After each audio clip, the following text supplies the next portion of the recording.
Hello, I'm Sam from Cultaholic.com, and this is Graded for Friday Night SmackDown, where I take a look at the show segment by segment and award each little bit a grade from A+ to F. So before I watched the show this week, I saw on Twitter that it was getting a little bit of back and forth going. Some people liked it, some people hated it, and a lot of people thought it was meh. I put my own tweet out asking what people thought of it, and they were all just sort of like, eh. So I guess we'll take a look at it ourselves. Without any further ado, hit the intro.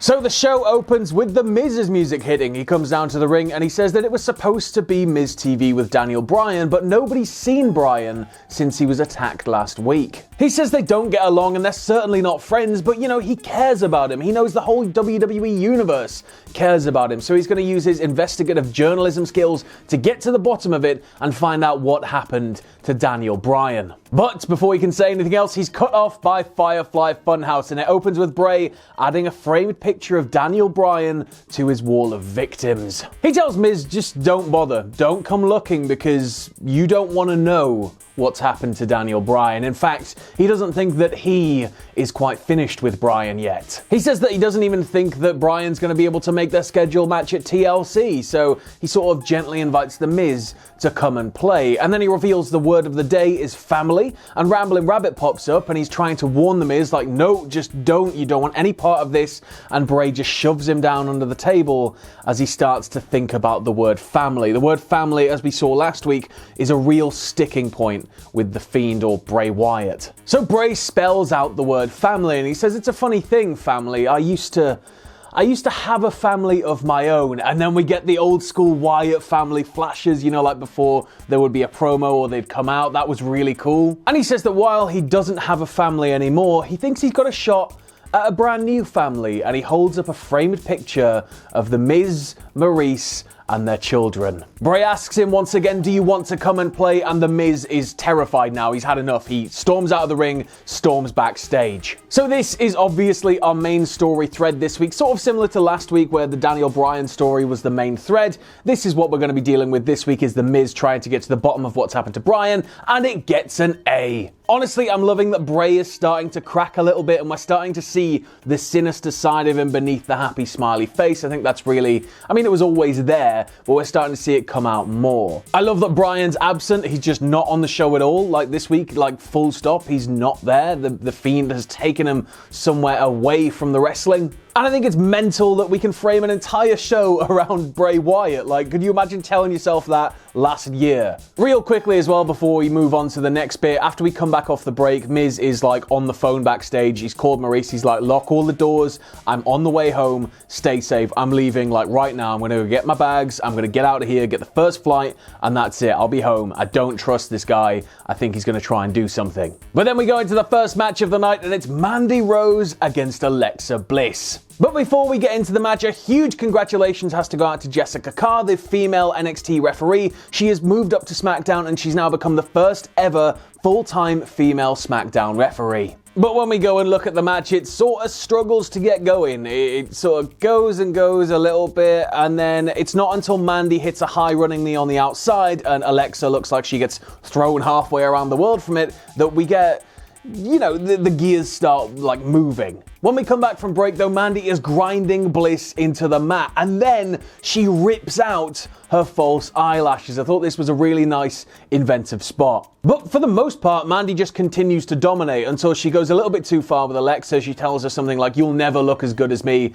And Alexa grabs her by the throat and throws her to the floor. Sonya then attempts to interfere and Nikki takes care of it on the outside. And then Alexa hits the Twisted Bliss and picks up the 3. It was an odd one, this match, and I'm going to give it a C. There were sparks of originality, especially the eyelashes getting ripped out. I think that's something that sort of steps over a line. When you're physically tearing something out of somebody's eyelashes, that's sort of weird and squeamishy, and I quite like that. And also seeing Mandy get aggro for most of this match was really nice as well. We then go backstage. Dana Brooke is in catering. Drake Maverick comes up to her and he's like, so, I heard that you're going on a dinner date with Batista? Drake, a married man, says that he feels rejected by this and goes on to ask her what Dave has that he hasn't. This gets quite a few scoffs from the crowd because the answer to that, Drake, is that Batista has a massive cock, apparently. Just a massive cock. Elias then again interrupts. He sings a song about Drake himself, about blow-up dolls, about wanking,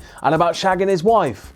So not a very nice man. After all's said and done, Maverick slaps him and walks off, and Dana's like, did you really sleep with his wife? And he's like, no, but something's about to happen. When we come back from the break, Drake Maverick is in the middle of the ring and he says, you know what, I'm just a big joke to you people, aren't I? Like, everybody just thinks that my entire life is a joke. He tells Elias that nobody makes a mockery of him, and certainly nobody makes a mockery of his marriage, despite the fact that he's sort of already done that by trying to pull Dana. They could be in an open relationship. I don't know the ins and outs. There's just a lot of really weird stuff happening with relationships in WWE right now, isn't there? Anyway, he calls Elias to the ring. Out comes Elias with Dana, and then Elias steps into the ring with him. Drake starts to go like swinging for him. Elias does that old cartoon thing where he puts the hand on Drake Maverick's head and he's just swinging wildly, coming nowhere near him. He then allows Drake to fall over and then bends him over his knee and spanks him, ooh, kinky. He then tries to escape from Elias, peels out of the ring. Dana grabs him and throws him back in. He's hit with a drift away, and then Dana is invited into the ring where she sort of mock pins him. She stands on his chest and Elias counts the 3. We then go backstage and The Miz is in the process of leaving the building. He's got his cases, he's storming out, he's walking down this corridor, and then there's a door, and the door's open, and there's a red light inside. So The Miz puts his gear down, boots the door in, walks into the room. There's nobody there, but there is a framed picture. It's the same framed picture from before on the Firefly Funhouse segment, except it's not. Because where The Miz was in this picture, so it's sort of like Miz, Maurice, and their children. You've got Maurice and the children, and now Bray is where Miz was. But then Bray sneaks up behind him, not the Fiend. Bray hits him with his sister Abigail and then puts the picture on his prone body. I'm not sure whether I like Bray appearing in the real world. I like the idea of Bray just being almost untouchable as a character, but it worked well here. And then after the break, we sort of come back to this scene. Miz is being sort of woken up by a referee, and the ref's like, I'm going to go get the doctors. And then we go back to the ring for a fatal 4-way elimination tag match for the #1 contendership for the SmackDown tag team titles. Jesus, what a mouthful. And that pits, hold on, Heavy Machinery against Shorty G and Ali against the Revival against Lucha House Party. New Day come down to sit at commentary for this one, and the whole thing is pretty manic, so I'm just going to try and give you the cliff notes. Shorty G and Grand Metalik start off with a nice little bit of back and forth in terms of the groundwork, then Ali gets in, and there's some really flashy, showy, flippy stuff. Tucker then gets in, starts bringing the power. There's a beautiful, like, stereo springboard dive from the Lucha House Party, but ultimately back in the ring, Grand Metalik is planted with the compactor, and yeah, they're out. It's interesting here that Kalisto comes down and starts kicking off at the referee because his team have been eliminated, but this is the thing that leads into the break. Tucker then really gets put through the mill here. He eats a lot of abuse until he can get the hot tag to Otis. Otis, of course, cleans house the second he gets in that ring. He gets the Caterpillar eventually, but then this proves to be his undoing because as he's coming up off the Caterpillar, I think it's Wilder comes flying over the top, sort of springboards himself over into this like roll-up small package, and yeah, Otis is eliminated. So Heavy Machinery, out. The last two teams then sort of fall into a brawl segment here. They're just fighting, all 4 guys going at once. They're on the outside of the ring. Shorty G and Ali grab the Revival and throw them over the announce table where they land on the New Day. And then there's a bit of back and forth between all 3 teams being like, what are you doing? It's, yeah, I think that was another like lead into an advert. There's a really nice double German from Shorty G with both members of the Revival absolutely eating it, and then Dawson comes in and makes this like shoulder block last minute save on a pin, which was great. And then eventually Ali goes for a dive only to get caught by the Revival and then hurled into the Timekeeper's area. Shorty G tries to keep himself on the front foot, but eventually he eats the Shatter Machine, and the Revival are going on to TLC to face the New Day. Post-bell, they run the New Day down on the mic, and I'm going to give this match a B+. While it felt like a bit of a manic cluster in places, how could it not? It was a 4-way elimination tag match. It was still entertaining. The final stages of this one were great, and although we've seen it before and, it's a safe bet to put these two teams together, I think they're really going to tear it up at TLC. Roman Reigns is then asked backstage about his actions last week, flipping the announce table over onto Bobby Roode, and he says, my actions are my actions, and if people can't handle that, well, that's on them. He says that Corbin is humiliating himself and he couldn't even possibly dream of handling Roman in the ring. And he says that he's going to embarrass Corbin at TLC, whether it takes a table, a ladder, or a chair. What are they going to suspend above the ring?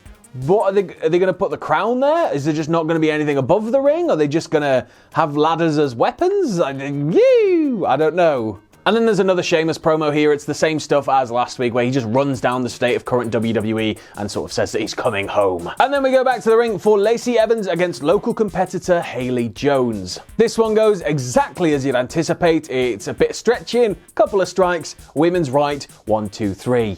Before Lacey can leave the ring though, Sasha's music hits, out she comes, and she's like, we've got some business to attend to.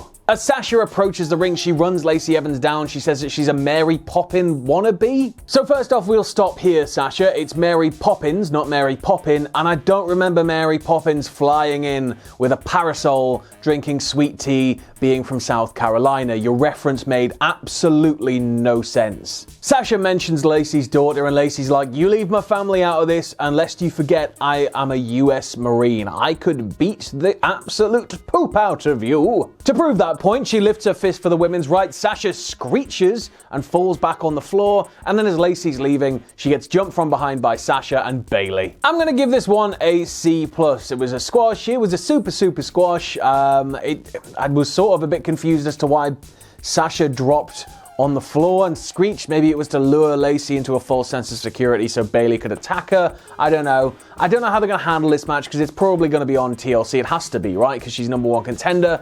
I think it's like Sasha's going to have to cost her. She's going to have to get close to beating Bayley maybe. And then that'll extend the feud because there's been some dates released that dictate that Bayley and Lacey Evans are still feuding, like I think Boxing Day, so we'll see. And then we go to tonight's main event, which is Roman Reigns against Baron Corbin lackey number 2, Dolph Ziggler. Ziggler takes the lead real strong at the start of this one. He's just stomping Roman into the mat over and over again, whenever he tries to get up, grinding him down with like a chin lock. It's not really until Ziggler tries to come in pretty hot for a corner splash that Roman connects with an uppercut, but even then, when they spill to the outside, Ziggler just launches him into the ring steps and Roman's just incapacitated. And then when we get back off the break, Ziggler is still in charge. Like, Roman is just knackered on the floor. Ziggler's prodding him with the toe of his foot, just shouting, do something. And then when Roman does finally fight back, Ziggler just drops him face first into the turnbuckle, commentary selling that he's really hurt his nose, and then he takes him to the outside and just launches him into the barricade.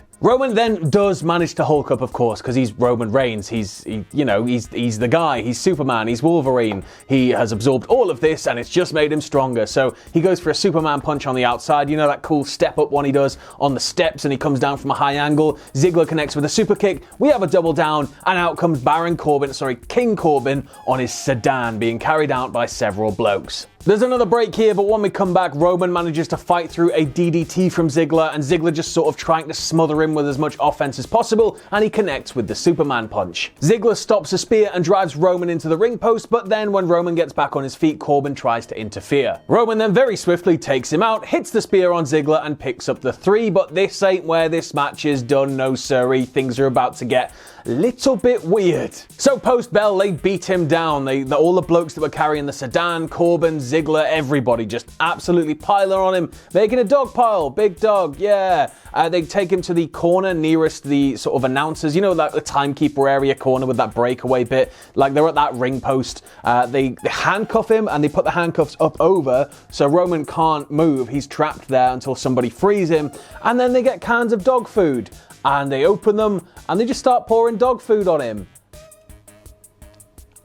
I sort of liked it. It was weird. Like, it felt like Attitude Era-y. Like, it was, it's just one of those stupid things. They've humiliated him. They've made a joke. They've made a mockery out of him. They've absolutely, in front of all those people, they've doused him in this awful-looking dog food. And now he's got to sort of deal with that. And he's going to be hot and angry going into the match now, which means he could be likely to make some mistakes. But despite that, I'm only going to give this match a C+. It was a little bit straightforward. It's a match we've seen obviously before. Ziggler getting a lot of offense in. I quite liked seeing a more human side to Roman without him, having his mega powers. Getting actually ground down by somebody that knows what they're doing was pretty cool. But you knew it was always going to be a predictable Roman victory given that we're heading into TLC. I do feel like they could have done a little bit more with Roman tied to the post as well before they poured the dog food on him. Corbin has that scepter, and we saw the damage that scepter caused against the chair last week. He could have really torn his body padding off and attacked him like that. Really made him injured going into the match. That might have been pretty cool before dumping the food on him and making him look all humiliated. But in terms of an overall grade, I think I'm gonna have to just look at all the averages and give this week's SmackDown a C+. It was one of those weird shows where it sort of felt like we're in a bit of a state of flux. Aside from the Bray and Miz stuff, which was again, I guess a continuation of last week because, it just carried over with sort of similar tones. So even that was sort of retready, but a lot of it just felt sort of inconsequential. We're building up to a pay-per-view, so we tend to get a lot of that, but it just sort of felt like we're just rolling over for another week. It wasn't a bad episode by far. It wasn't the best episode by far. It was a pretty straightforward, nice, easy to watch episode of Smacky D's this week. Thanks for watching. Let us know what you think in the comments below. You can follow Cultaholic on Twitter @Cultaholic. You can check us out on Facebook at facebook.com/Cultaholic. If you like what we do here at Cultaholic, you can check us out on Patreon at patreon.com/Cultaholic. And no matter what you do, don't ever forget to hit subscribe and join us.